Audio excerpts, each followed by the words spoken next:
So the finale of Murder Drones was recently released, and I absolutely loved it. But there was a huge issue that I had with this episode, as well as with the series as a whole. Of course, I'm talking about everyone's favorite bitch, Jay. Hello, I'm Squire JPG, but you can call me Squire, and today I want to talk a little bit about Jay and how I feel like she is a huge missed potential for the series.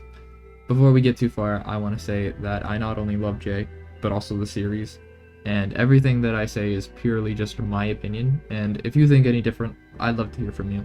Alright, so this was an issue that was always a part of the series before, but was exemplified with the finale episode.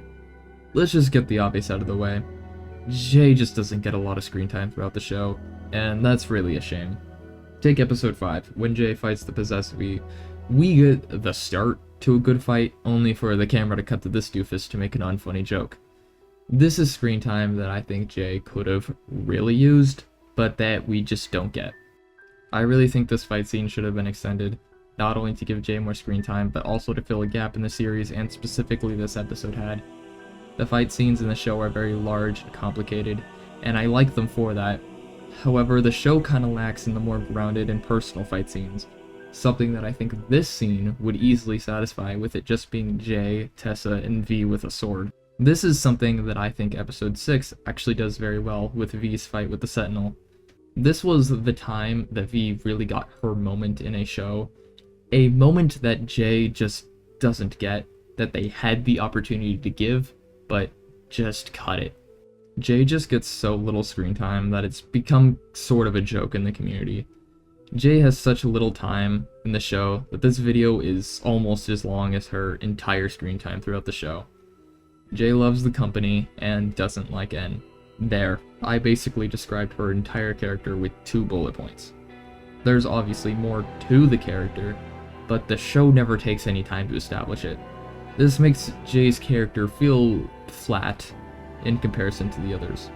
Jay just shows up, dies in the first episode, and then proceeds to do nothing for the rest of the show, only making minor appearances. It's to the point where we ask, why is she even here in the first place? It's like she was only here for the sole purpose of introducing us to the Solver program in episode 2. On top of that, she didn't even get a proper send-off in episode 8. While I wasn't a very big fan of Doll's send-off, at least she got one.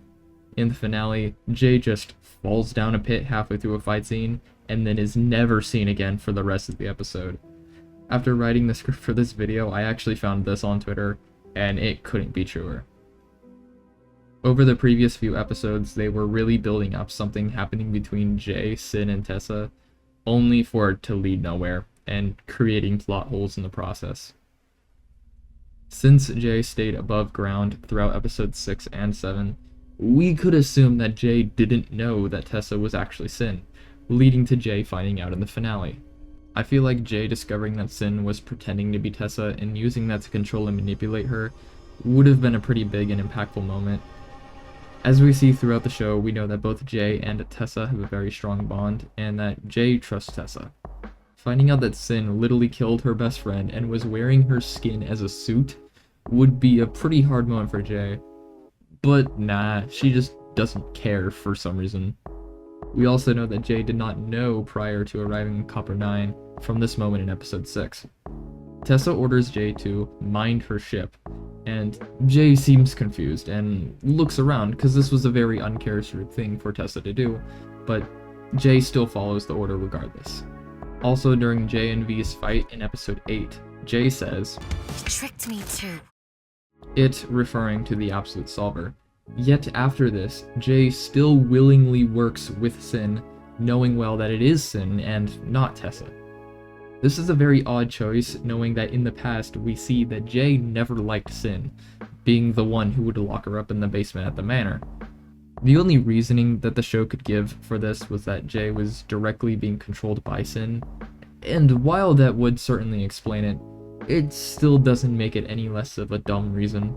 I think what should have happened in the finale is that Jay learns about how both the company and Tessa were used as a ploy to get Jay to do Sin's work for her, eventually turning on Sin, feeling the guilt for being tricked into doing the many things for her.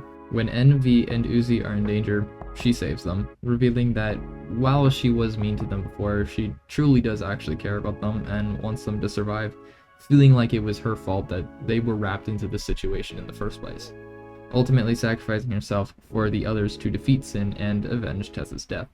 Not particularly saying that she has to die, but that's what I had in mind. But instead, she just falls down a pit and disappears. I feel like that would have been a much better and more impactful turn of events instead of Jay just getting thrown down a pit and forgotten about.